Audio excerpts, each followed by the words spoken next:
wa wanadamu una majuto, msaada wa Mungu hauna majuto. Msaada wa wanadamu una mwisho, msaada wa Mungu hauna mwisho. Tegemee Mungu tegemee Mungu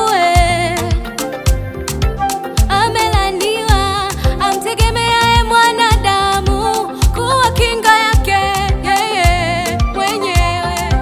Amebarikiwa yule amtegemeaye Mungu, maana Mungu anaweza kuketi na wewe mahali ambapo mwanadamu hawezi kuketi na wewe, maana Mungu anaweza kukaa na wewe mahali ambapo mwanadamu hawezi kukaa na wewe, maana Mungu anaweza kuketi na wewe mahali ambapo mwanadamu hawezi kuketi na wewe, maana Mungu anaweza kukaa na wewe.